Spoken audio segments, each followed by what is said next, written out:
हाय दोस्तों, तो देखिए आज इस वीडियो के माध्यम से हम सब करने वाले हैं घटना चक्र अर्थात बीपीएससी का जो भी पूर्वावलोकन प्रश्न घटना चक्र में दिया गया है। ये बुक अप टू डेट है क्योंकि ये बुक जो 67 तक के हैं, ये बुक 67 तक के जो भी बीपीएससी में प्रश्न पूछे गए हैं वही प्रश्न हिस्ट्री का है। और हम सब इस वीडियो के माध्यम से सिर्फ प्रश्न पढ़ने वाले हैं, ना कि उसके सॉल्यूशन, क्योंकि प्रश्न सिर्फ हम अगर पढ़ लेते हैं पहले तो सॉल्यूशन बाद में भी हम सब इत्मीनान से अगले वीडियो के माध्यम से कर सकते हैं। जो कि भारतीय इतिहास से हम सब ये वीडियो सिर्फ ऑब्जेक्टिव क्वेश्चन पढ़ना ही शुरू करेंगे, ना कि सब्जेक्टिव, क्योंकि अगर हमारा ऑब्जेक्टिव क्वेश्चन पर कवर हो जाता है तो बाद में हम सब उसके डीपली भी पढ़ लेंगे, क्योंकि हमें पहले ऑब्जेक्टिव क्वेश्चन एक्यूरेट तरीके से याद होना चाहिए। जो कि इसका सबसे पहला प्रश्न क्या दिया गया है कि देखिए, सबसे पहला प्रश्न, भारत में पशुपालन एवं कृषि के प्राचीनतम साक्ष्य प्राप्त होते हैं कहाँ से? तो मेहरगढ़ से। एक प्रश्न को देखिए 2 बार पढ़ा जाएगा कि ताकि अगर आप सब लोग वीडियो देख करके ना सिर्फ अगर सुन भी सकते हैं तो वो क्वेश्चन याद हो जाएगा। इसीलिए एक प्रश्न को सिर्फ 2 बार पढ़ेंगे। तो क्या प्रश्न कह रहा है? भारत में पशुपालन एवं कृषि के प्राचीनतम साक्ष्य प्राप्त होते हैं मेहरगढ़ से। आइए अगले प्रश्न की तरफ बढ़ते हैं। इसका दूसरा प्रश्न देखिए क्या दिया गया है कि निम्नलिखित में से किसको कैथोलिक युग भी कहा जाता है? निम्नलिखित में से किसको कैथोलिक युग भी कहा जाता है? तो ताम्रपाषाण युग को। आगे देखिए क्या दिया गया है, हड़प्पा में मिट्टी के बर्तन सामान्यतः किस रंग का उपयोग होता था? तो लाल रंग के। हड़प्पा में मिट्टी के बर्तन पर सामान्यतः किस रंग का उपयोग होता था? तो लाल रंग के। अगले प्रश्न देखते हैं, सिंधु सभ्यता निम्नलिखित में से किस युग में पड़ता है? तो आर्द्र ऐतिहासिक काल में। सिंधु सभ्यता निम्नलिखित में से किस युग में पड़ता है? आर्द्र ऐतिहासिक काल में। सिंधु घाटी सभ्यता की सबसे महत्वपूर्ण विशेषता क्या है? तो पकी ईंट से बनी इमारत। अर्थात सिंधु घाटी सभ्यता की सबसे महत्वपूर्ण विशेषता क्या है? तो पक्की ईंट से बनी इमारत। आगे प्रश्न देखिए, निम्नलिखित में से कौन एक हड़प्पा का बंदरगाह है? तो लोथल। निम्नलिखित में से कौन सा एक हड़प्पा का बंदरगाह है? तो लोथल। आगे देखिए, निम्नलिखित में से कौन हड़प्पा कालीन स्थल गुजरात में है? तो लोथल। निम्नलिखित में से कौन सा हड़प्पा कालीन स्थल गुजरात में है? तो लोथल। अगला प्रश्न देखिए क्या दिया गया है, निम्न में से किस हड़प्पा कालीन स्थल से टेराकोटा का हल प्राप्त हुआ? बनावली। निम्नलिखित में से किस हड़प्पा कालीन स्थल से टेराकोटा का हल प्राप्त हुआ? तो बनावली। अगला प्रश्न देखिए, निम्न में से किस हड़प्पन नगर में जूते हुए खेत का निशान मिलता है? तो कालीबंगा। निम्न में से किस हड़प्पन नगर में जूते हुए खेत के निशान मिले हैं? तो कालीबंगा। अगला प्रश्न देखिए, निम्नलिखित में से कौन हड़प्पा और मोहनजोदड़ो उल्लेखनीय से संबंधित है? अर्थात निम्नलिखित में कौन हड़प्पा और मोहनजोदड़ो के उल्लेखनीय से है? तो BS स्मिथ। अगला प्रश्न देखिए क्या दिया गया है, क्या बोग जो कोई का महत्व किस लिए है? मतलब बोग जो कोई का महत्व इसलिए है कि वह जो अभिलेख प्राप्त हुए उन्हें वैदिक देवी एवं देवताओं का वर्णन मिलता है। फिर से भोग जो कोई का महत्व इसलिए है, आंसर इसका वहाँ जो अभिलेख प्राप्त हुआ उनमें वैदिक देवी एवं देवताओं का वर्णन है। 12वां प्रश्न देखिए, प्रसिद्ध 10 राजाओं का युद्ध किस नदी के तट पर लड़ा गया? तो परुशनी नदी पर। तो आगे प्रश्न देखिए क्या दिया गया है कि ऋग्वेदिक का कौन सा मंडल पूर्णतः सोम को समर्पित है? तो 9वां मंडल। फिर से प्रश्न, ऋग्वेद का कौन सा मंडल पूर्णतः सोम को समर्पित है? तो 9वां मंडल। आगे देखिए क्या दिया है, ऋग्वेदिक संहिता का 9वां मंडल पूर्णतः किसको समर्पित है? तो सोम और एवं इस पेय का नामाकृत देवता, अर्थात ऋग्वेद संहिता का 9वां मंडल पूर्णतः किसको समर्पित है? तो सोम देवता को। आगे देखिए प्रश्न क्या दिया है, गायत्री मंत्र किस पुस्तक में मिलती है? तो ऋग्वेद पुस्तक में।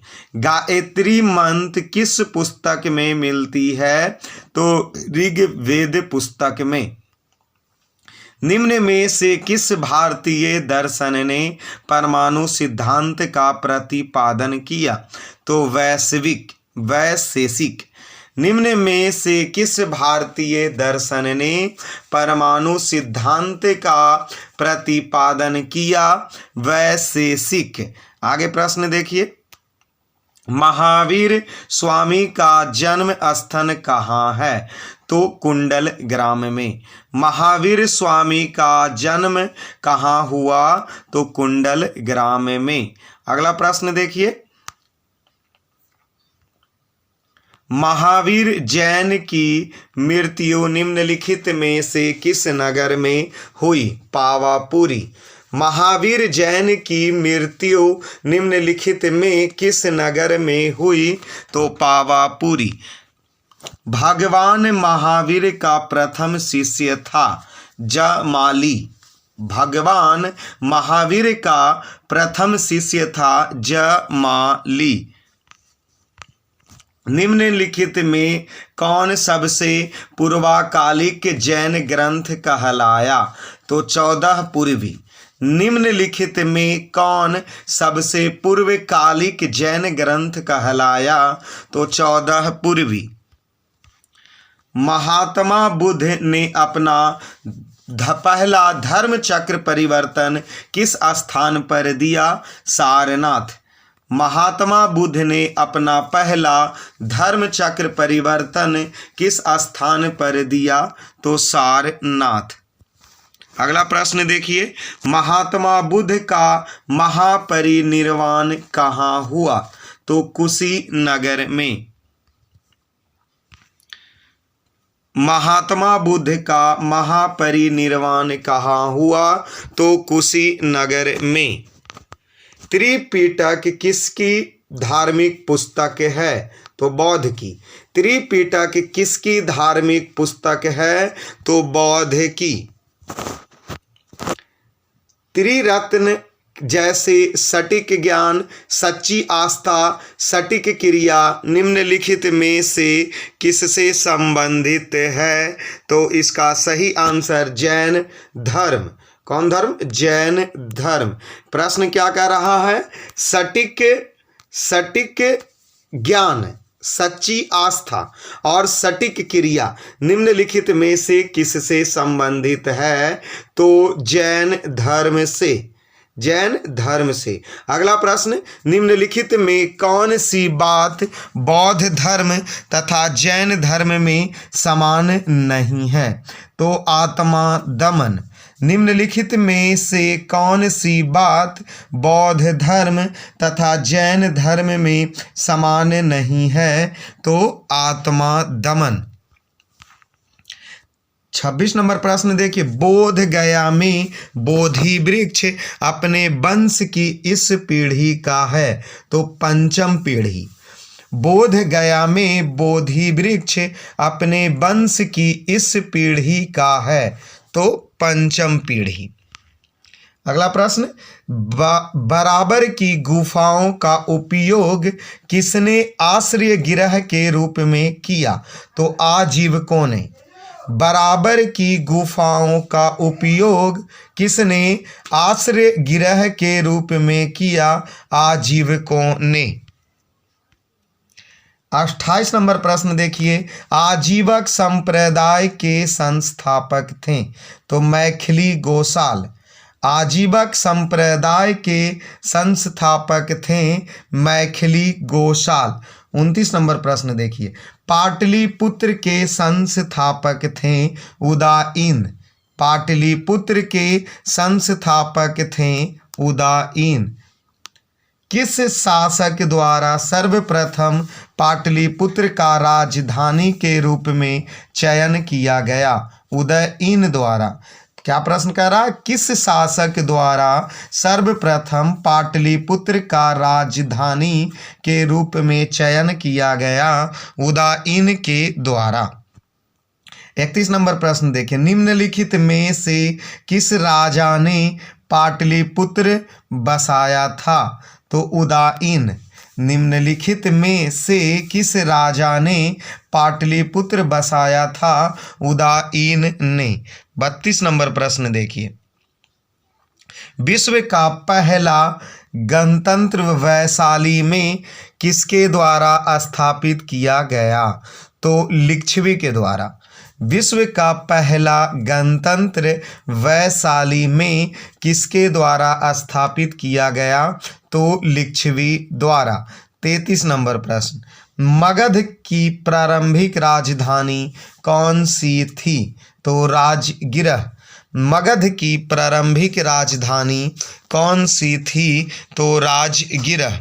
34 नंबर प्रश्न देखिए, अजातशत्रु के वंश का नाम था? हर्यक वंश। अजातशत्रु के वंश का नाम हर्यक वंश।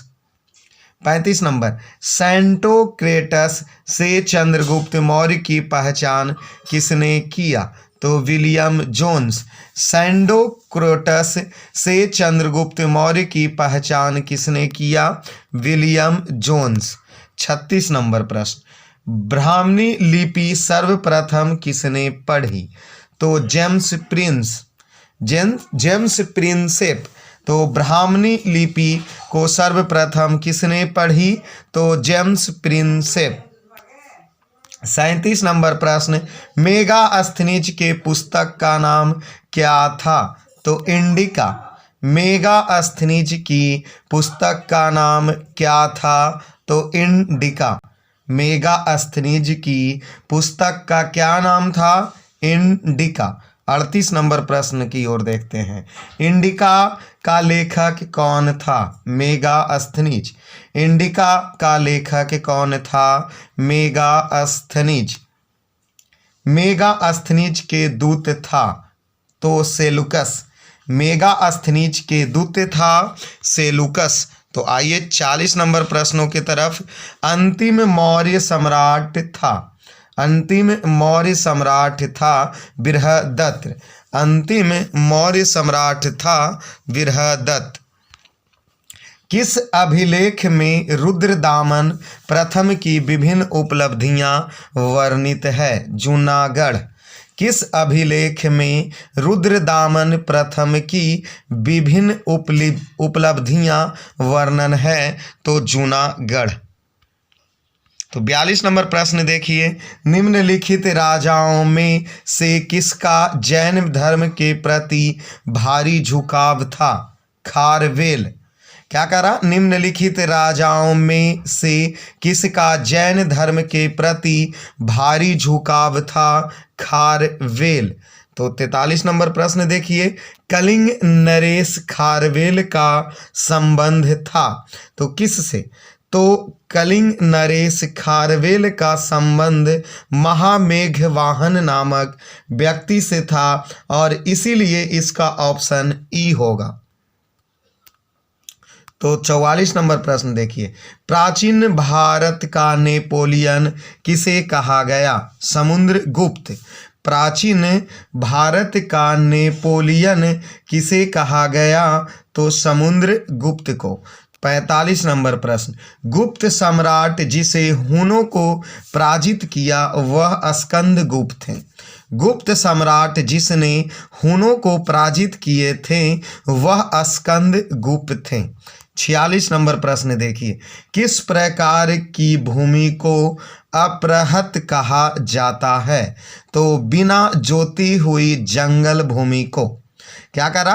किस प्रकार की भूमि को अपृहत कहा जाता है? तो बिना जोती हुई जंगली भूमि को। 47 नंबर प्रश्न देखते हैं, चीनी यात्री सुंगयुन ने भारत की यात्रा की थी। तो 515 ईस्वी से 520 ईस्वी में चीनी यात्री सुंगयुन ने भारत की यात्रा की थी 515 ईस्वी से 520 ईस्वी तक। 48 नंबर प्रश्न, हर्षवर्धन के शासन काल में किस चीनी यात्री ने भारत की यात्रा किया? हेनसोंग। क्या प्रश्न है? हर्षवर्धन के शासन काल में चीनी यात्री ने भारत की यात्रा किया तो हेनसोंग। अगला प्रश्न देखिए, कल्हन की पुस्तक का नाम है। कल्हन की पुस्तक का नाम क्या है? राजतरंगिणी। मतलब जो कल्हन पुस्तक लिखे हैं वो कौन सा पुस्तक लिखे हैं? तो राजतरंगिणी। तो देखिए अर्धशतक अर्थात 50 नंबर प्रश्न की तरफ बढ़ते हैं। क्या दिया गया है? ओदंतपुरी शिक्षा केंद्र निम्न में से किस राज्य में अवस्थित था? तो इसका सही आंसर बिहार। ओदंतपुरी शिक्षा केंद्र निम्न में से किस राज्य में अवस्थित था? तो बिहार। तो देखिए भाई लोग, इस वीडियो के माध्यम से हम सब ने अभी तक टोटल 50 प्रश्नों का आंसर किया है, जो कि अगले वीडियो में फिर से 50-50 प्रश्न ही किया जाएगा कि ताकि वीडियो ज़्यादा देरी का ना हो सके। तो धन्यवाद।